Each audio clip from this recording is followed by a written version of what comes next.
Hello everyone, my name is Nathan and I'm going to talk to you today about something called memory magic. Now, memory magic is something that we use in school, one of the tools that we use to support children that come to our school here at Palatine.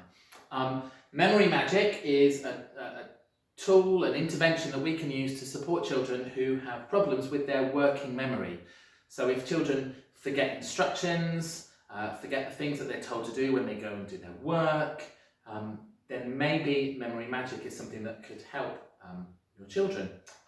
And this is not a joke. I asked a member of staff to do this and he said to me, I would do, but I've forgotten how to do it.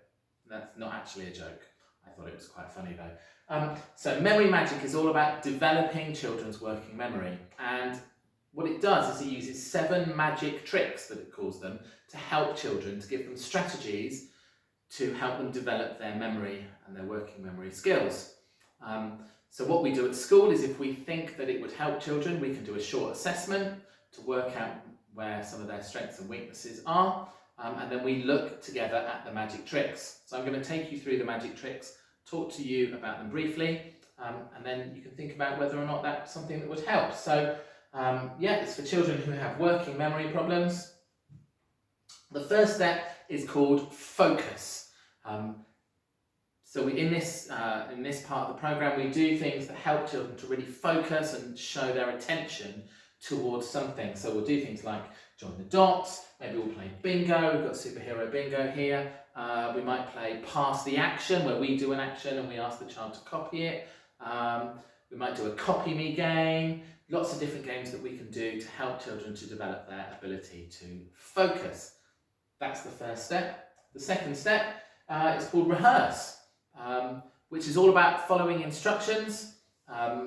Going through, repeating things over and over again helps you to learn it. So maybe if you're familiar with the game shopping list, I went to the shops and I bought this and then this and then this, and children have to try and remember the things, and we give them strategies to help them to remember.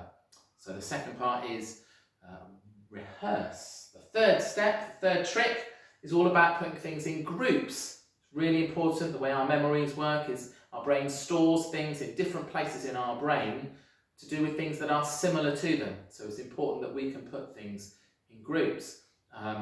Games like odd one out, or putting things into different categories. So I've got an odd one out here. Can you find the one that doesn't match? There are lots of other games like that you can play that we would do in our trick to do with grouping. The next step is called picture it. One of the things that really helps children's memories, all of our memories really, is to have a visual reminder, a visual story in our head to help us remember what's happening.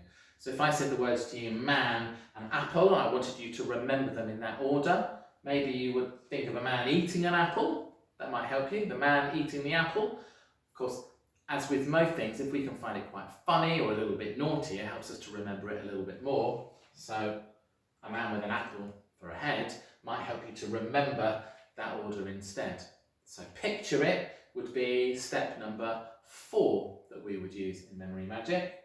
Step number 5 is all about mapping things. Mind maps. I do mind maps if I'm trying to remember things, if I'm trying to organise something. Mind mapping is a really useful way to do it. Here is a mind map for a superhero party.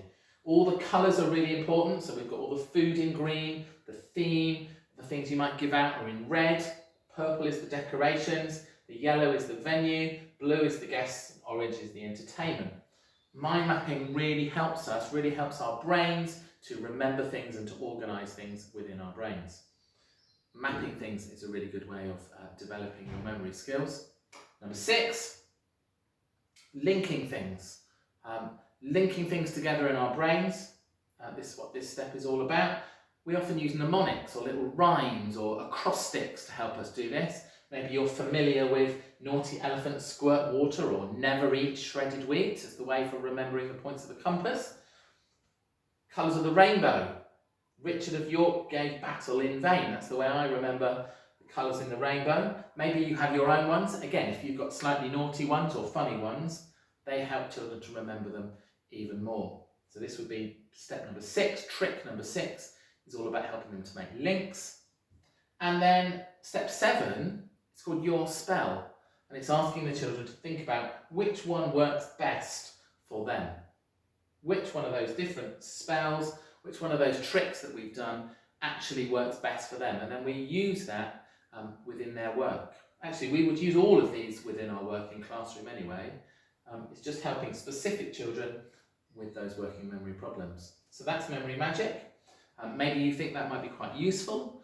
If it is, then do talk to your child's teacher and you could find out a little more about it.